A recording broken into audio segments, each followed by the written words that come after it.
to say something about what is going on in the country and in the world vis-a-vis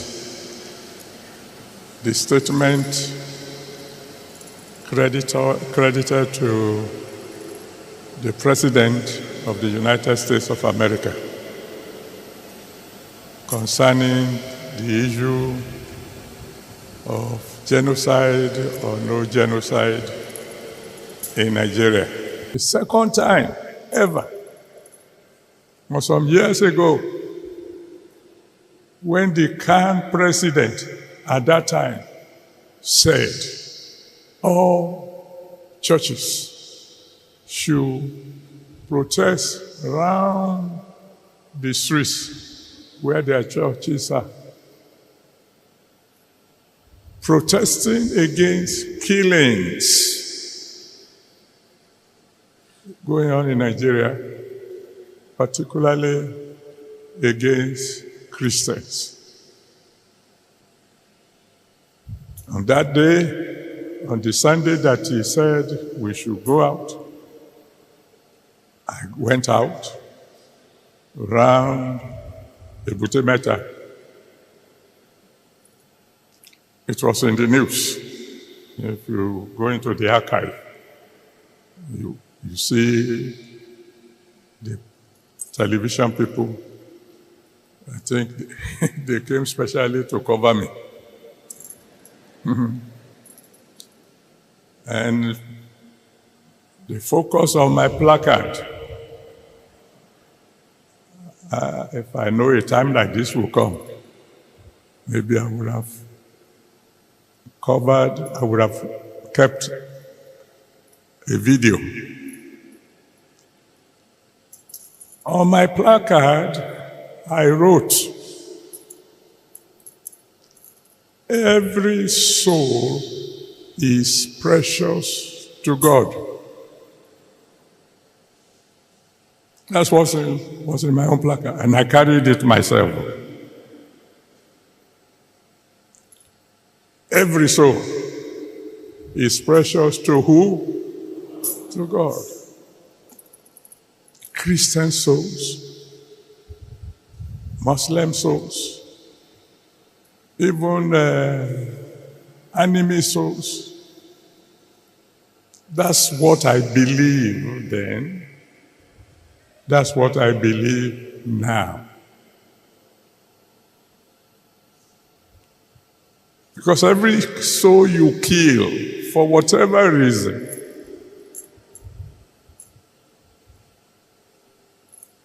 you are robbing God, the one who created every soul for his pleasure.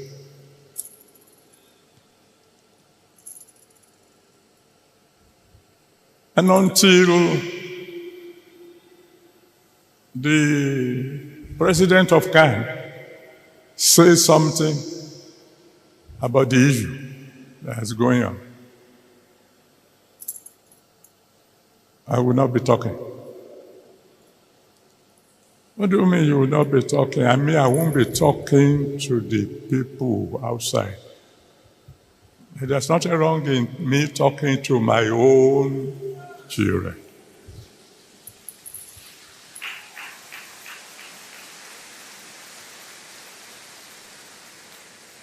You see,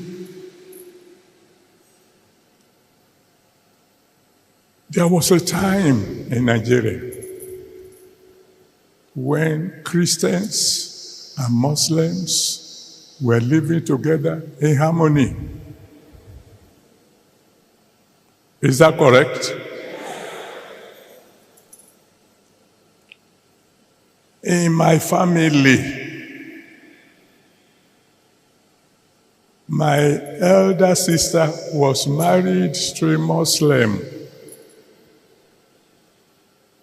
My father was a Christian, my mother was a Christian, but one of my sisters was married to a Muslim.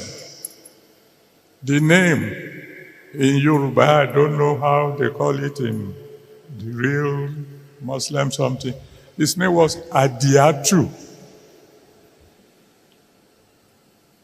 And so in my family, up to today,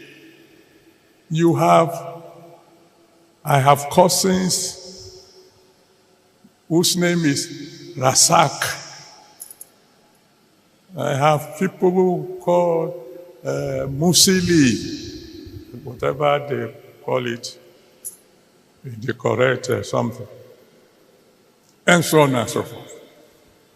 And we live together in peace. We live together in harmony. When it was Christmas, we do it together. When it's Ileya, oh.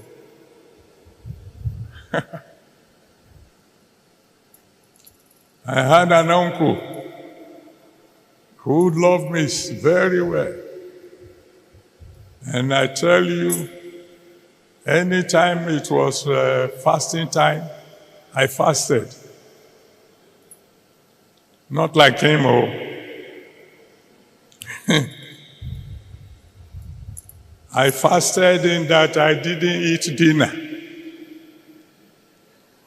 I waited for him to go to the mosque and return. Because I know when he returns, oh God, there'll be goody-goody. So my own fast began when it was almost breaking time.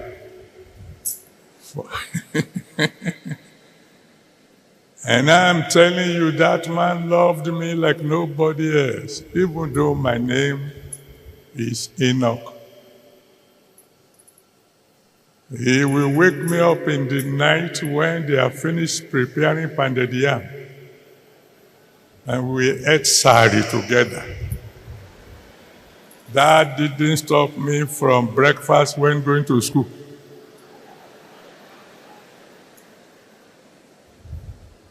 I mean, there was peace, there was harmony, there was no quarrel. Until some crazy people just decided to introduce religion into politics.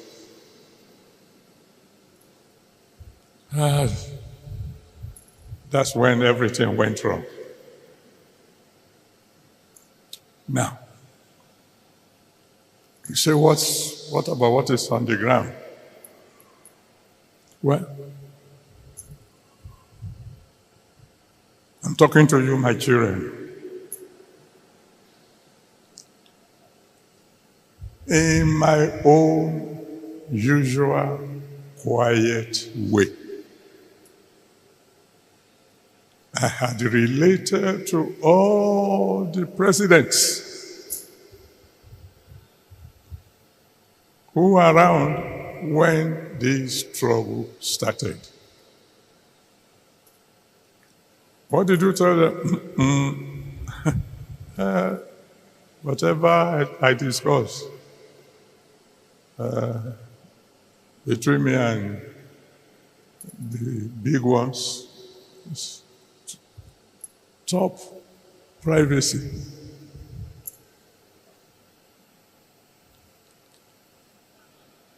I have done my best, quietly, behind the scene. But as I've always told you, you can only advise the commander-in-chief. You can't command him. Because if you command the commander-in-chief, then you become the commander of the commander-in-chief. That doesn't make sense. But I've tried. And God is my witness.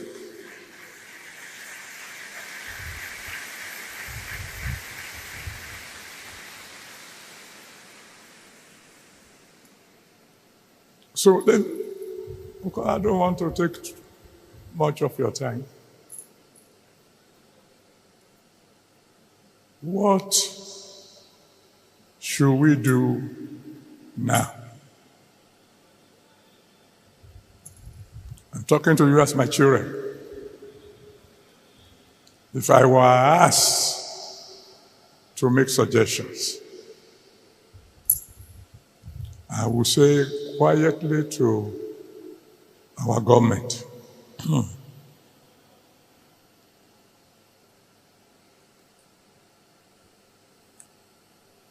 move fast.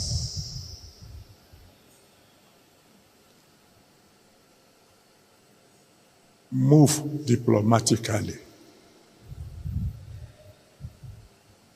Move wisely.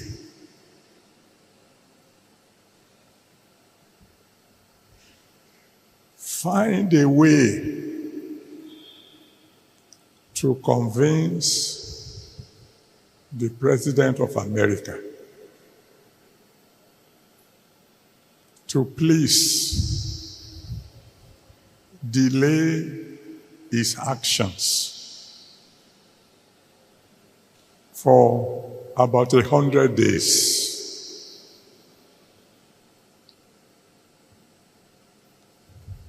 And then come home.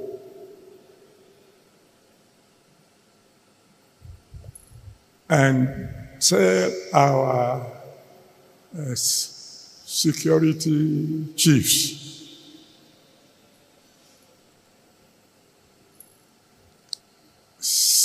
get rid of these terrorists within 90 days or resign.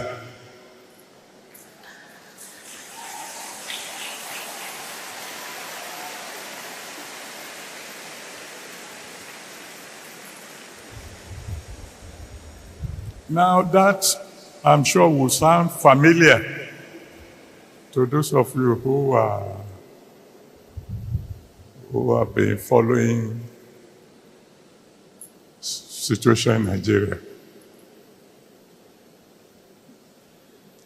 There was a president, unfortunately, he's dead now, that's Buhari, who issued such an order. Some of you will remember. Who called the service chief together and said, I give you 3 months. Get rid of all these Boko Haram people or resign. He's not around to tell you who gave him that advice. He ran with that advice, but he didn't follow it through. Because he gave the order as the commander-in-chief of the armed forces. And the security operatives moved fast. But 3 months went, and the work was not done. So I went to see him. It was in the news, so this time somehow the press got to know that I visited him. Of course, they were not there when we talked.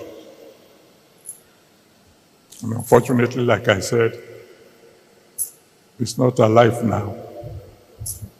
Or else I would have asked you to go and ask him. Sir, why didn't you follow through? Because when 3 months passed and the work wasn't done, why didn't you proceed with your, are we going to call it threat?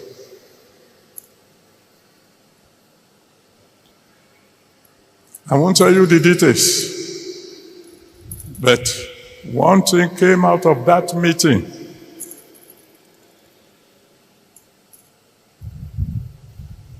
which will lead me to my next advice to our government.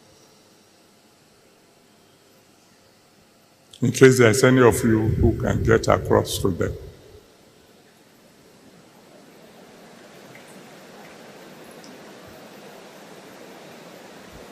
That when giving orders to the service chief this time round, we should make it clear to them that they are not only to eliminate the terrorists, they should eliminate their sponsors.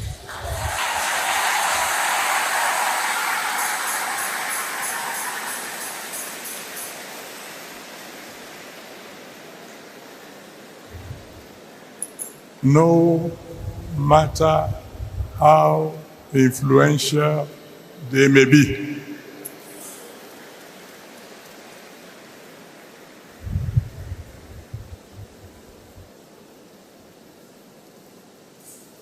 When I say my people, when I say our leaders should move fast, move diplomatically, they have to be and move wisely. They must take note of the fact that if America should attack us, China is not coming to defend us. Russia will not come to defend us. All the so-called world leaders, they will talk. They will condemn what America had done in strongest terms. But that's all they will do. That's all. Britain is not going to come and help us. No foreign or no other foreign powers will come to our aid. This is not the time for joking.